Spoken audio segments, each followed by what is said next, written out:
Hello and welcome to this video about Mercury and Juno activity here in September of 2022. We are the astrologers of Pandora Astrology. I'm Jamie Kale Miller. I'm in Berkeley, California. I'm Julia Mijas in San Francisco, California.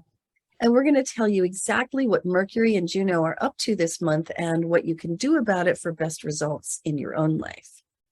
So you may already know that Mercury and Juno, like all the planets out there in our solar system, have cycles that they go through, and that periodically they will go through a retrograde period.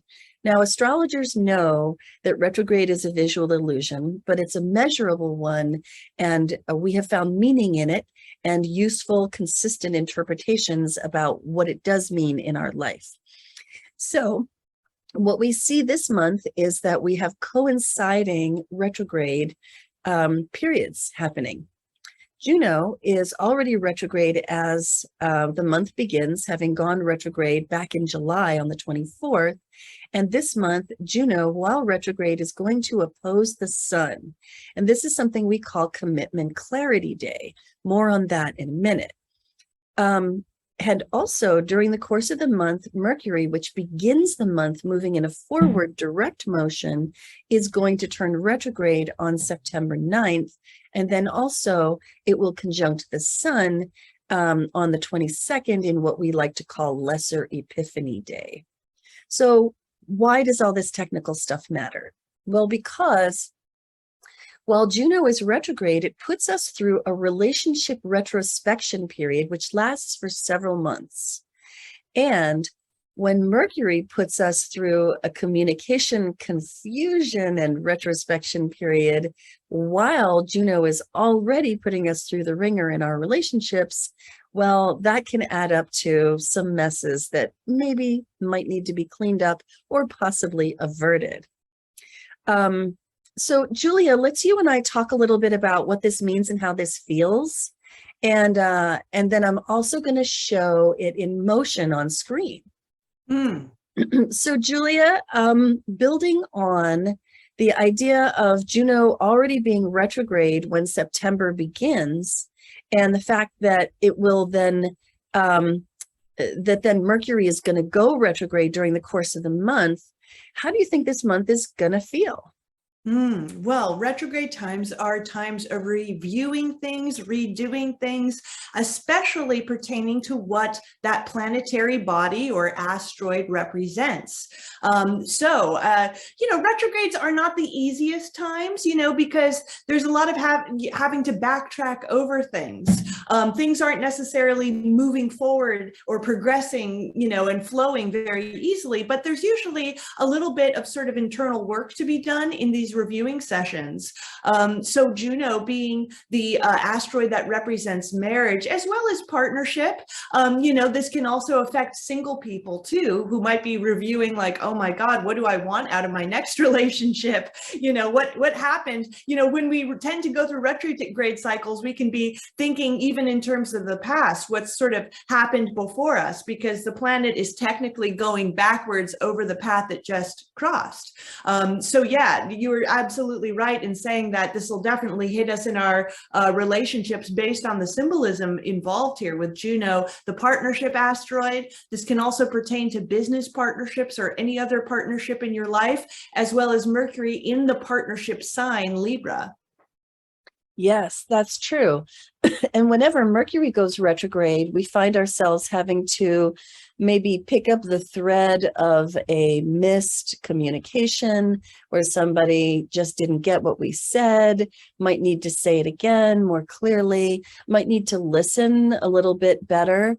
And Mercury rules Gemini, which is all about communication, but Mercury also rules Virgo. And so sometimes the cleanup needs to be physical. Virgo is an earth sign. It's very much about getting organized and cleaning up the chaos. And so Mercury retrograde periods can go either way and sometimes both. And so this coinciding with Juno's relationship retrospection period suggests that it's a month when there may be a lot of miscommunications. And let me tell you, my heart is with you if you're in divorce proceedings, because there's probably going to be a lot of back and forth between your lawyers as you try to like hammer out what the agreement is going to be. Hopefully you're not in divorce proceedings and you're just, cleaning up a pretty good already existing relationship, but just, trying to make it a little bit better. Now, in a July video, which you'll find on our YouTube channel, Pandora Astrology, in the July 2022 news folder playlist, you will find all about Juno retrograde in Pisces. The short version is that Pisces is, of course, very spiritual, very otherworldly, very compassionate and empathetic. And while Juno is retrograde in Pisces, we're thinking about, do I give, because Juno wants equity in relationships. So, do I give more compassion than I receive in this relationship? Am I bending myself over backwards to be in this relationship? And more importantly, does this partner align with my spiritual value system? And if they don't, it could be time for some rather intense conversations as Mercury goes retrograde. So I'm gonna show this happening in time here, and I have already moved the clock forward to September 7th because it's September 7th when Juno and the Sun oppose each other, and we like to call this Commitment Clarity Day. It's the day in the middle of a retrograde period where clarity comes because you've just kind of gotten to this point of like a peak in the confusion, and then the light breaks through the clouds. So on this day, September 7th, you may have a really big insight about, what is it that's going on with your relationship, and how could you maybe get more spiritually aligned with your partner? And but meanwhile, Mercury is up to different stuff, right? Mercury is still direct on September 7th, but then just 2 days later, on the 9th or the 10th, depending on your time zone, Mercury goes retrograde. And at that point, we really start to get tangled up in our communications. And so be very, very clear in your speaking. Maybe follow up and make sure that that note actually landed in the other person's inbox, and listen carefully and practice reflective listening. When somebody tells you something that you can see is really important to them, then say, what I hear you telling me is XYZ, and then repeat back to them what they said. And then they're going to feel really heard, and it will really land with you as well. So practicing really good communication while Mercury's retrograde is so important.